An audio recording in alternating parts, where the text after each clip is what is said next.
What's poppin'? It's your homie Boo Bang, man.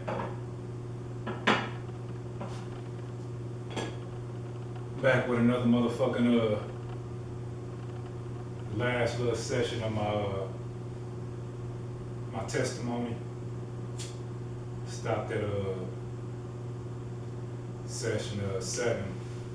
Last video I did was video 7.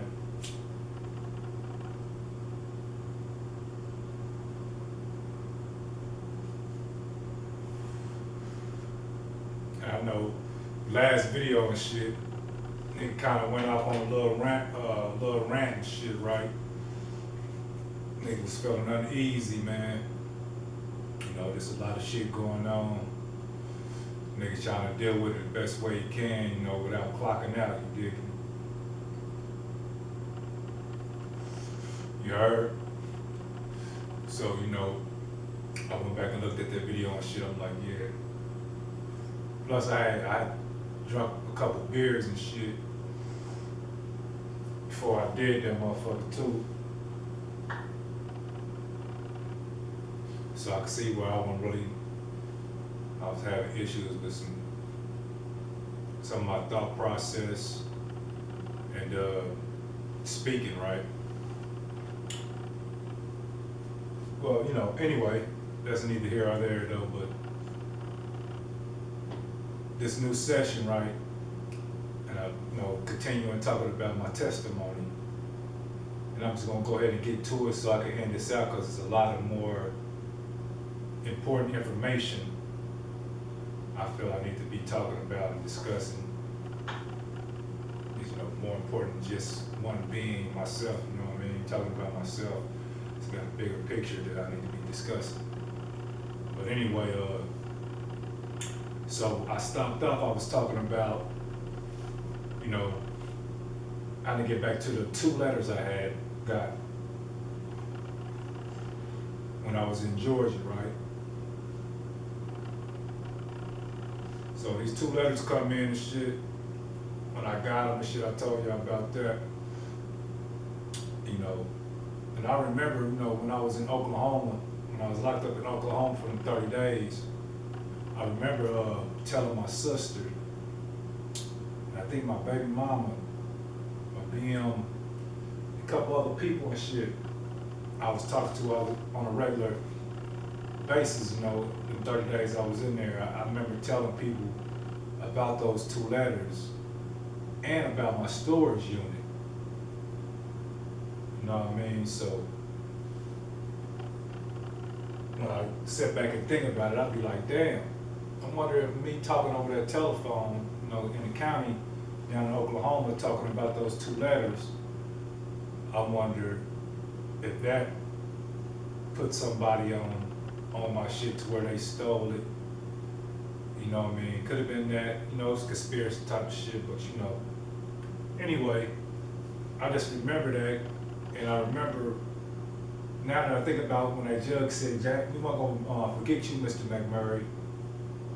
I remember because I had the fucking channel, the news channel station come down there on their ass because they was, we didn't have no AC in that motherfucker the whole time I was in there. The water wouldn't shut off. It was this hot water just run all day, so the dorm stayed steamy hot. But this is the whole fucking county. I think it was a couple pods or something in there that had some type of air in the front where, you know, where the guards was. But all the back, you know, pods and shit like that, them motherfuckers was heated up, man. I was having motherfuckers sign petitions and all kind of shit the little 30 days I was in there. And I had motherfuckers calling news channels and calling all different kind of people down there to get on their ass, and news people came down there too. They came in, but the motherfucking guards wouldn't let them come all the way to the back. They had put big ass fans and shit in the hallways to make it feel cool. It was all kind of crazy shit. Now that when I look back at it, I'm like, damn, that's crazy. You know what I mean? That could have been a reason my shit got stuck, you know, broke into, because I was telling motherfuckers about those 2 letters and shit I see received from the secret societies and shit, right? But anyway, as I, got back here and shit after all the shit, like I said, I hadn't really thought about those two letters though, since I got back to Kansas City. I hadn't really thought about that shit for real. I remember telling a couple people in conversations and shit, as time went past and since I've been here, but I actually never really thought back at it. Now that I'm looking back at it, and I'm thinking, them motherfuckers was saying that they've been watching me my whole life, right? And so, when I think about it, trying to get on the benefit of the doubt and trying to make, use logic, right? And put it in common sense. Trying to, give them the benefit of the doubt, but I want to say, at the same time, like, kind of skeptical of the shit, and I'm thinking, I don't want to go straight into the fucking conspiracy theory type thinking, you know what I mean? Even though there ain't no such thing as conspiracy theories, you know what I'm saying? Most of that shit done became true, or, will be, what I want to say, will be exposed to be the truth here soon. And so, anyway, so I'm thinking like, man, I lost my train of thought. I'm thinking, these two letters, they said they've been watching me my whole life, right?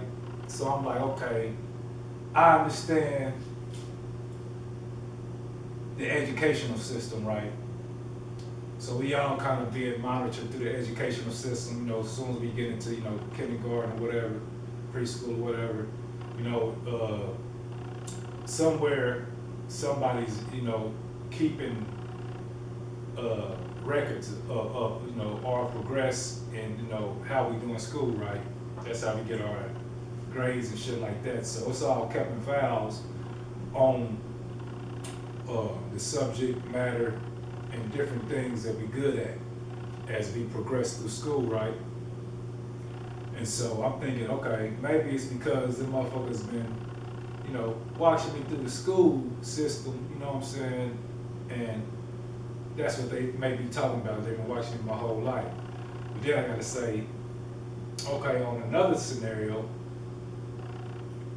being that I've been locked up, before several times and been in that legal system, I said like, okay, so maybe they said I've been watching me my whole life. Maybe it's because I've been in that system, you know what I'm saying, that judicial system, right? And correctional system, right? And so I said, maybe, okay, so maybe that's how they been keeping tabs on a nigga, or, that's how they've been watching me my whole life through all the fuck ups I've been doing, you know what I'm saying, through all the times I've been going to jail and shit like that, and then they've been kind of keeping tabs on that because, the legal system keep tabs on your fucking legal record, right? So I said, okay, it could be that. So then also I was thinking, okay, so it also could be that back when I was a kid, I think I was like 9, maybe, between 9 and 10, maybe, somewhere around there. And I used to draw all the time and shit, and these one things used to come in from Hallmark with the 3 different cartoon characters and shit on it.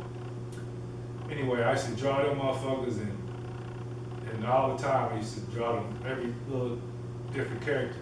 And one time, I think my mom or somebody sent one of those things in and shit. I think my mama sent it in. Hallmark actually wanted me to come work for them. They was trying to figure out a way that I could work with Hallmark on doing artwork for like Hallmark cards and shit like that. And so I'm thinking, okay, maybe somebody had been just watching me because of the art situation, you know what I mean? And about me like loving art and shit in school and all that. and being good in art in school and shit, maybe that could be another way. So then I'm like, oh, that's far-fetched, right? So I'm saying, okay, is it another way they've been watching a nigga? Is like they watching everybody else through these telephones and shit, right? Been monitoring, following us and what we do through our jobs, you know what I'm saying? What kind of jobs we holding or what type of jobs we getting, and kind of monitoring, our professional lives, you know what I'm saying, or everyday life as far as, when it comes to work and shit. So I try to give them the benefit of the doubt of all those different scenarios, like, okay, it could be that, could be this and that, and right, boom, boom, boom.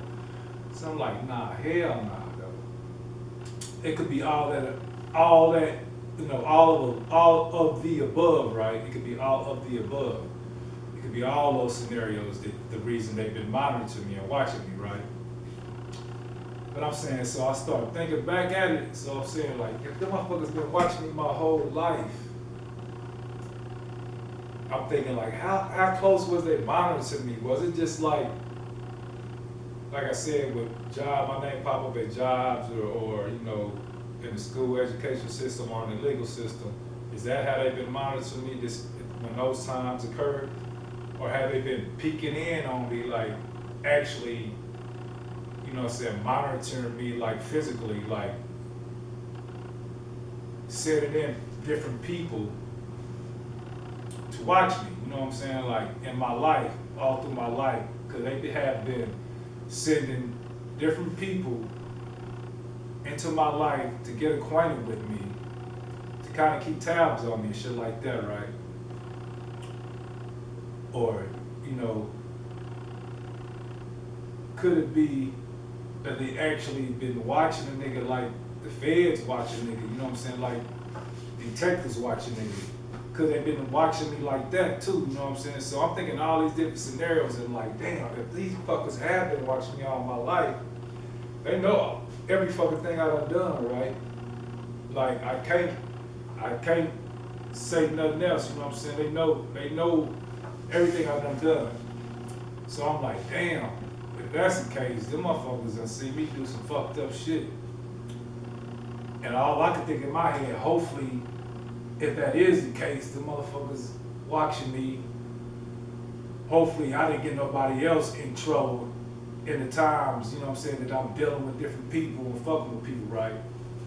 So all these different shits been going in my head, man. And so I'm just like,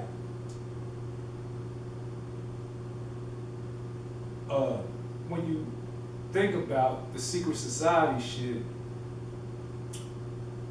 I mean, of course it could be so many of them, and I don't know exactly all the different secret societies and all that shit, right? I know a few like Skull and Bones, Freemasons, Eastern Stars, the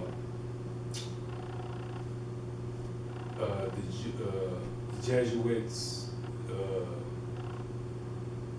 It's some more, right? And I'll explain some. I got some information right here that I'm gonna share, but and then you got the fraternities and sororities and shit like that are secret. They're not secret, but they are societies, right? They're not secret. Supposedly, you know what I'm saying? Some of the things they do, I guarantee you, are secret though.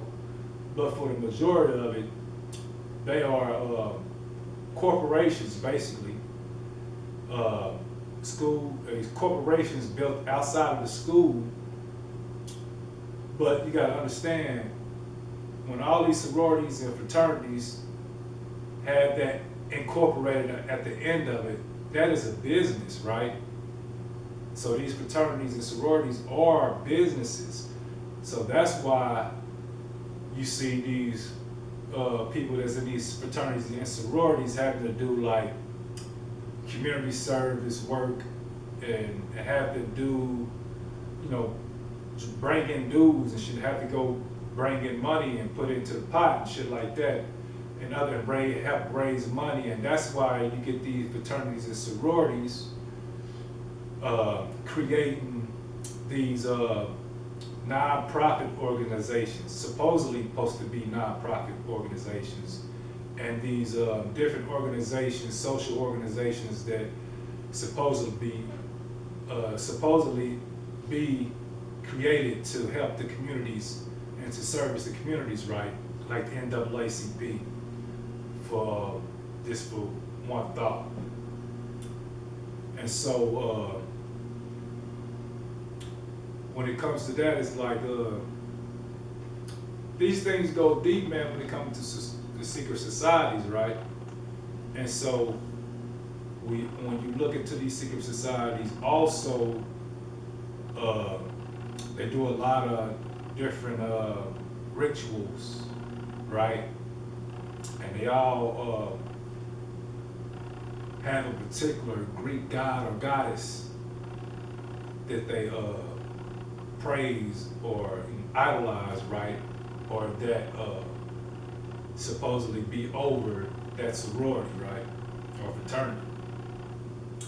And so when you start to put all these things together, you know what I mean, and say, well, they also, these sororities and fraternities fall up under the Eastern Stars, right? As females, and then you got the Alpha Pi Phi, or let me just get into some things real quick. Okay, so let me see. So when we talk about these secret societies, right? One of the main ones they say that runs and has its tentacles or hands in every country, every nation, every continent, city, state, town, country, township, or community, right? Or the Freemasons. And you can run them up there with the Illuminati, and a lot of people say the Illuminati is an old secret society that no longer exists, right?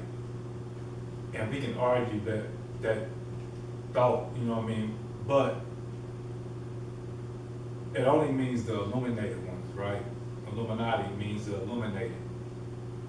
And so the illuminated, when you think about that, you think about all these secret societies and fraternities and sororities, because they think they are the illuminated ones, right? You got the Divine Nine, right? The Divine Nine, and something about the 10%. And the 10% is the Boule, the 10% of the blacks. Supposedly the 10% of the best of the black community is the 10%, right?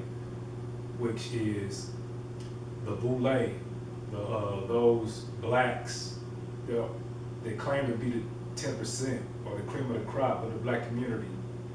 They are the ones that are inducted or brought into this society called the Boule. And so it's three different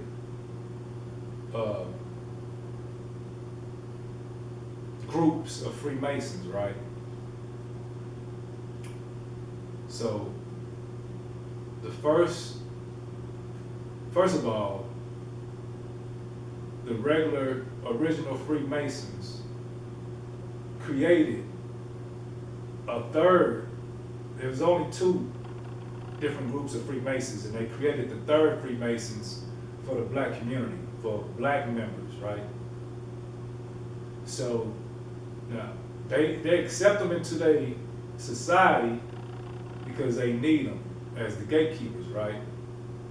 But they created a separate hall for them totally. It's called a Prince Hall for the Black Masons. It's called Prince Hall, Masonic Temple, right? But the first Freemason group organization covers the first 15 original states, right? Covers the first 15 original states. This is in America. So in America, the first group covers the first original 15 states. Then the second group, it covers the southern states. Then the third group, which is Prince Hall, the African American Freemasonry group, and I guess they just kind of scattered out, you know what I mean, in different areas. So I mean, I got more info, but I can't recall that part right now. But so the Freemasons is one of the biggest organizations, been here since day one, been founders, the founding fathers of this country was Freemasons. And this all comes from over from Europe, right? So I'm gonna get into some more of that Europe part, but and then let me see. Talk about that too. So hold on, let me let y'all hear something real quick.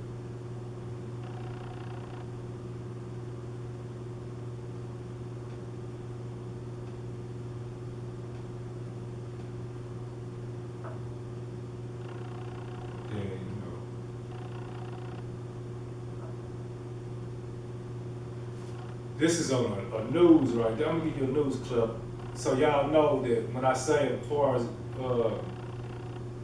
people stop buying into sending the letters, get rich quick illusion. Truth is, people sending letters and if it shit. was that easy, everyone would just. It's secret. People sending letters, secret society sending letters to people and trying to recruit them and shit. Even though, although some of these could be scams too, but this is what's going on though. Let's check it out. Please keep what I tell you secret. Promises of grand riches, enlightenment, and fame. Basically, it's the secret society. The world's most famous and powerful. These include renowned actors and musicians. With their eye on this 20-year-old aspiring actress from Oklahoma. I was excited. I thought it was gonna be like a manager or a casting director reaching out to me. But this would be no big break for Brandy. More like smoke and mirrors. Is it free? No, not one bit. The 12-page recruitment letter arrives at random by snail mail and goes on. Fame, fortune. And The on. world's most famous and powerful people. And on. By the way, as you read this, you may be saying to yourself that this is all a bunch of hooey. The sender even swears on the Bible they will deliver the greatest secrets free of charge. The only real secret, though, is what happens when you return the enclosed membership certificate with your signature on it. I was very close to doing it. We set out in search of this secret. The phone number connected us with a call center in Dallas. And the secrets aren't really free, are they? The saleswoman told us the 55-page pamphlet is free, but mostly includes testimonials, no secrets, only another invitation, this time for purchase, to get the real access. The letter is signed by Tom. Is Tom available? And so this right here is Channel 4 News in Oklahoma. This female was sent a letter just like I was, saying all the same shit I said, that they would take care of financial stuff, and they have actors, actresses, all the top-notch people and all the other shit. She sent a list, she read a list out of the same shit I was saying. So the shit ain't no joke, man. They out here really trying to recruit people for real. And like I said, this happened to be, I think, end up being a scam or something though. But these are some of the same things that's happening out here. When you get a letter, people get these unexpected letters, and they be recruitment letters for these secret societies. All right, cool. So let me check something else out. So when we talk about the boule, like I said, these are our black gatekeepers. And in Kansas City,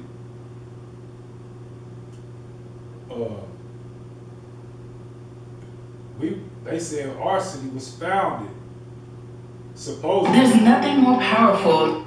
Supposedly by these Freemasons, right? And so Kansas City is founded by Freemasons. So you got to understand how far and how in debt and how, you know, how, what I want to say, ingrained that the Freemasons are in Kansas City, in Missouri, period. Like Missouri has hella Freemasons, and I didn't know this information, right? But they got hella Freemasons, and they wash each other's hand, man. They got, you know, Masons in all different walks of life, all the different professional jobs and shit like that. Let me see something. Photos are very interesting, and there are supposed hills that overlooked the Missouri River on the north side. Because something's not well documented, at least we have an account that it happened. Yes, this is Father Donnelly, priest, mate. So, the guy name is Father Donnelly, priest, mason, and engineer. And this right here, what I'm looking at is talking about the old Kansas City. They call it Old Paris, of the old world plains, right? And this is talking about Kansas City and how Kansas City was discovered supposedly, but looked like that the towns and cities that was here when they did discover them was flooded with mud. It was a mud flood and it covered everything up. So hold on. Mason, engineer, historian. He was from Ireland, but he was one of the, well, perhaps you could near historian conflict called the Mormon. And so the guy was from Ireland too, so remember that. So let's see. War in 1838. Although casualty figures from that war are very difficult to come by, we only know that there were 22 who died, and it says unknown civilian dead and wounded. So I guess it's not a very well documented conflict, but just because something's not well documented, at least we have an account that it happened. Yes, this is Father Donnelly, priest, mason, engineer, historian. He was from Ireland, but he was one of the, well, perhaps you could call him the first great citizen of Kansas City, as he led efforts to pave the streets and clear out these incredible mounds and hills that overlooked the Missouri River on the north side of Kansas City. These photos are very interesting, and they're supposedly from 1860 to 1880, when Father Donnelly brought in many Irish workers to clear out this area. This is another interesting photo, supposedly from 1870, that shows a levee. Although maybe somebody in the comments would like to point out to me where they actually see a levee in this photo. Very bizarre, and this is quite reminiscent of the photos that we saw when we looked at Seattle. So what's exactly the situation here? Did they just decide to plant this city in very difficult terrain and not locate it just slightly down the river? You go a little ways east on the Missouri River, you've got some nice flat terrain. Who knows what the real situation was, but it gives the indication that there was something that was already existing there that they decided that they were going to work through, especially when you see photos like this. Now, Okay, so I got some more shit about Kansas City too, with the blood shit that I'm gonna do. I'm gonna do some video shit on that too, but I'm trying to get to all this shit. This is why I'm working through this. That's why I said like this is gonna be my last one. I don't know on my testimony. So I'm working through that, just trying to explain to y'all, like I said, how I figured when I got those 2 letters, different shit started happening to me. You know what I'm saying? Kind of fucked up, like people started interfering with my life, right? And so when I get back to Kansas City, right, and you know, I haven't really had too much. When I first got back, I was up north, you know, and I, you know, like I said, I told y'all that story, working in little fast food restaurants and shit like that, grocery stores, trying to get by.